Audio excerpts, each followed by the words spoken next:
what's left to be said about this? The Hattons 66 lives on in... Is infamy the right word? It was remarkably detailed for its time, and it retailed at a relatively decent price back then.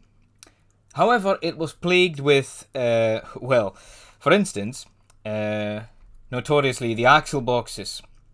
They would just decide not to be on the axle anymore, and when these review samples went out to people, apparently, now I got this from one of the reviewers, so I'm just gonna tell you what they told me.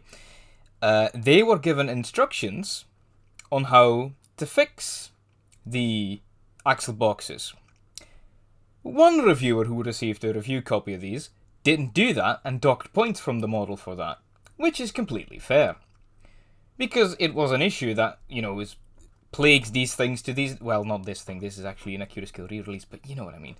Which plagued these things to basically current day.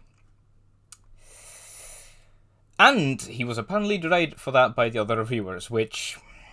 This is why I mostly trust my own opinion. Now, holding it like this, I always struggle. Which end do I show? Because this end has the coupling in it, so this is the back end, and this end is the front. But it's so large that it barely fits in. See, even if I set it down like this, it doesn't fit in frame. I do like how the sides are so flat that you can actually set it sideways. When Accurascale got the tooling from Hattons,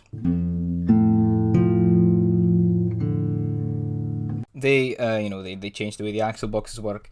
They changed the way how you fit the DCC. Used to be a bit of a fiddle to get the DCC on the Hattons version. However, on the Accurascale version, you just have this wee panel over here, a magnet fit, and just take it off. It refits like that. Now, as much as innovative DCC fitting is a trend these days, Dapple did it with their smoke box fittings, and now Accurascale is doing it with just panels on the roof. How many times does a DCC user reasonably have to use the DCC interface? Once. So I'm nie bothered about how... Well, I like it when it's easy. I just don't understand why it has to be, such a big innovation these days. You know what I mean. To get another complaint out of the way, because trust me, there's not a lot. These models are fitted with, I believe, both of the ends have the hole in the cowling, which allows you to fit a DCC, which allows you to fit a NEM pocket. No, a NEM coupling. There we go. The problem is, they only show you how to get that off on the website. If you open up the instructions, they say go to the website. What's the bloody point of a manual then, if you don't show me how to do these things? If you just tell me go to the website, why is there a manual at all? And actually, now that we're on the subject of such things, let me just put this to one side. Or front. And let me just... Oh, the box that this thing came in. It doesn't fit in frame. It's humongous. It's absolutely huge. It doesn't need to be that large. Because, it ups costs in shipping. And I know that these are not... Well, it doesn't up cost in shipping. It makes it cheaper to ship more of them because they're smaller. But I know that, Accurascale is always praised across the board, like, oh, they do everything right. And trust me, they do. This is just a niggle, right? There's a wee niggle that I have with these practices of Accurascale. Now, if I take the plastic sleeve off, which is actually quite appreciated because the normal box is a fingerprint magnet, and the sleeve protects it from scratches. Now, if I just take this off...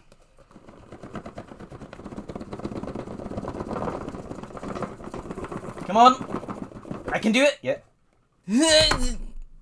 Look, you get one card that shows you, don't operate this on an older DC controller. Which, I did it with the Roku thing. You're probably going to be fine. Just don't do it with a homebrew one. Then you have this, which is about the lighting controls, which... Okay, cool. A DC user will be very happy with that. So I'm not going to dock them points for that. And then you have this. Okay, so let's open this puppy up.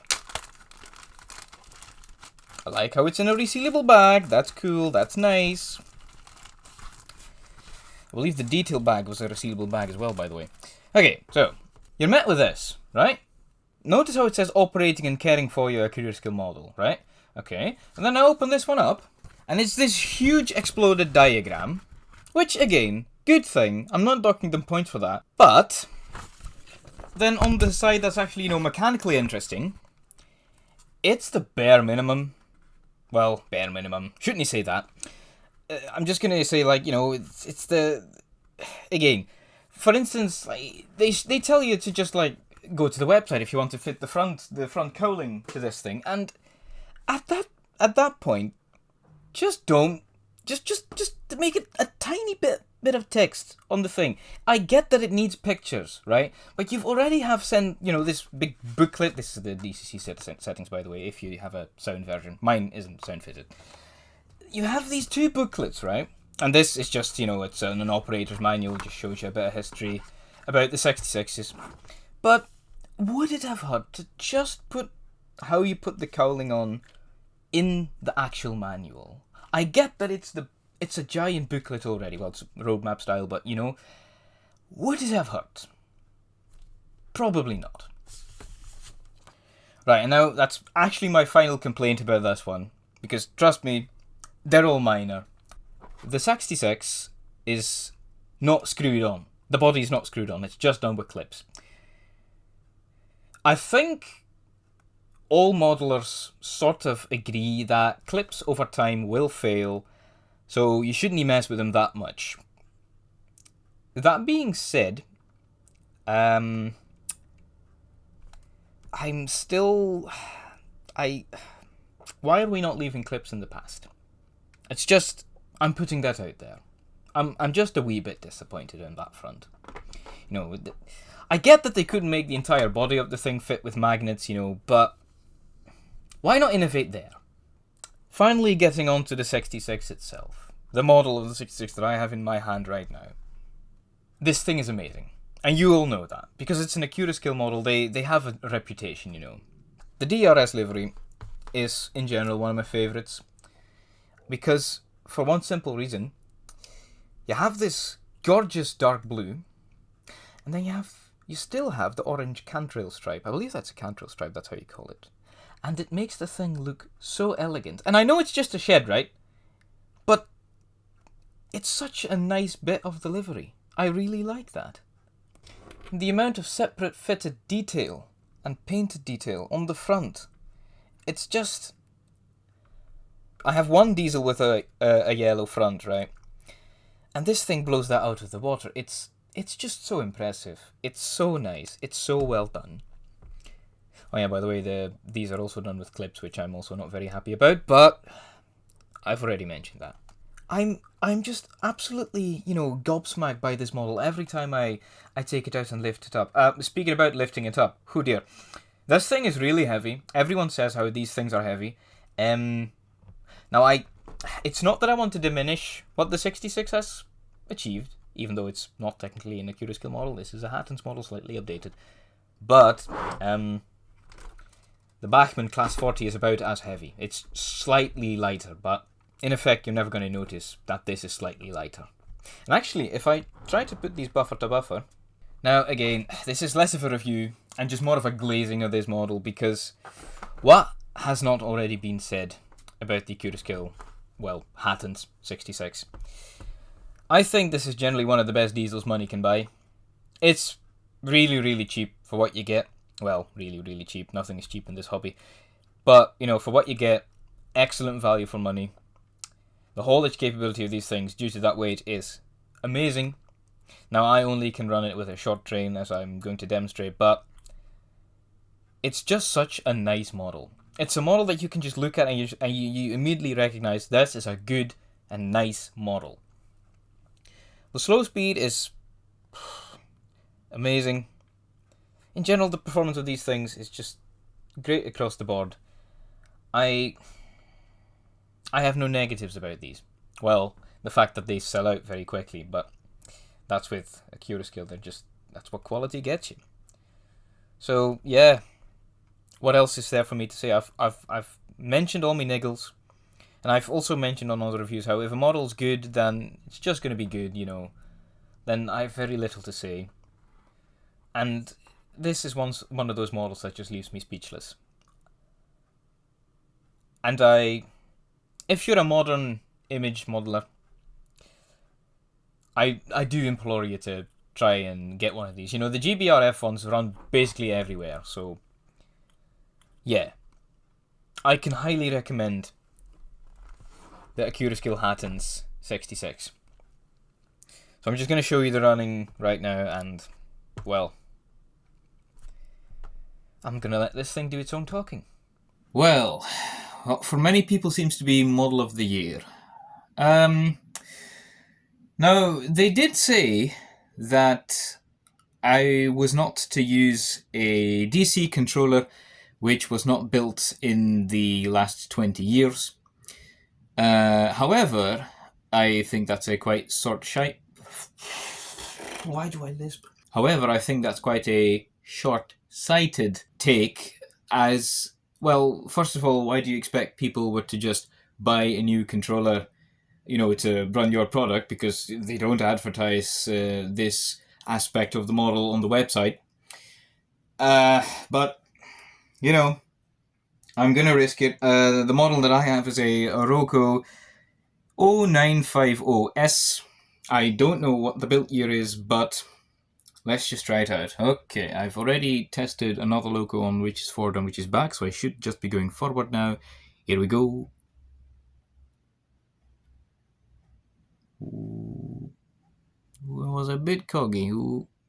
Oh, no, that was me. I turned it down. Okay. I mean, this controller isn't really capable of, you know, getting a smooth startup, so it really just kind of kicks into life at that speed. But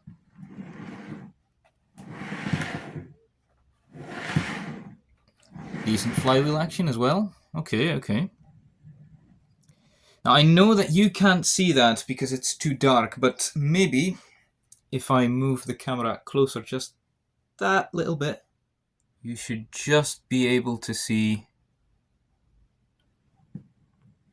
the axle boxes turning.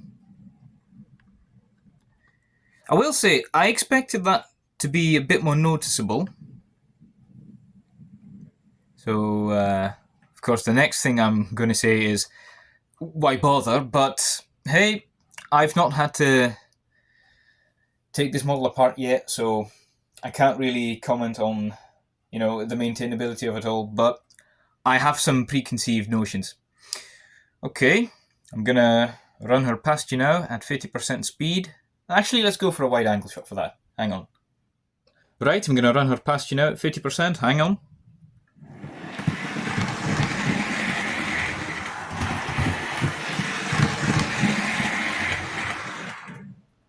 I will say that's very speedy. I don't suspect. Oh.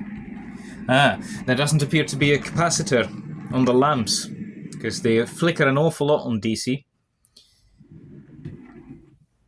Especially the forward lights.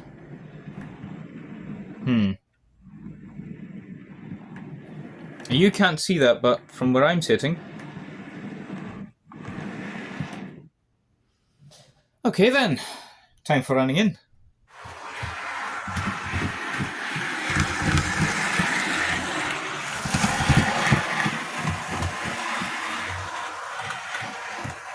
Alright, she's fully running now. She has the same DCC chip. I've fitted her in the meantime. She has the same DCC chip as the A4, and I know that, you know, running on DCC, you're kind of rating the performance of the decoder rather than the motor. However, look at how smooth I can make that pull away. This is just me, by the way, just dialing up, one step at a time. Reverse. If I dial it down all the way to 1, look at that. and a bit too coggy. It's a really nice logo. And I know that, throughout this video, all of my complaints have sort of sounded like just pettiness coming from my end, but, that's just the case with the Accurascale stock, isn't it? It's just so good that criticism just all sounds very whiny. Well, I managed to find another flat car to go along with my Baked Beans Express. However, it appears to be a Spanish one.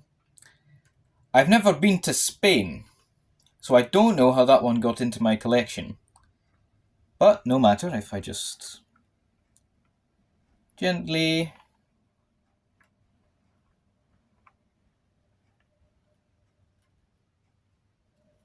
There we go.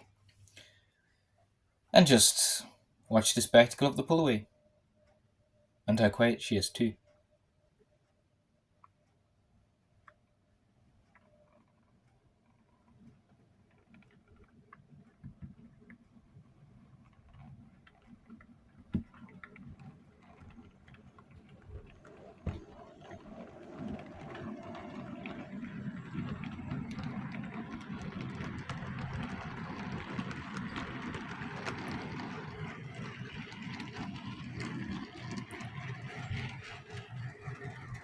Spoiled ever so much by a squeaky axle.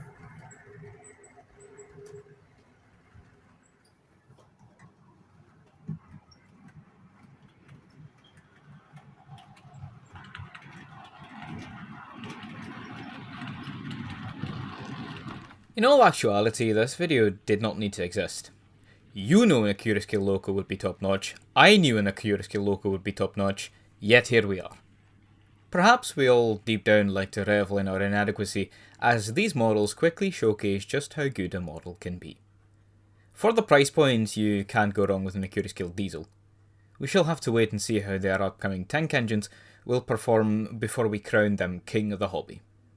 Though the revised Hattons 66, when given the Accurascale touch, would make it very hard to argue against it. Thank you for watching. This video was filmed quite a while ago, at the tail end of Halloween, but I never really got around to editing it, so that's why this is a bit late, and I referred to this model earlier as the model of the year, even though this one came out in 2024. Either way, I hope this video has been enjoyable nonetheless. I hope to see you in the next one. Cheerio!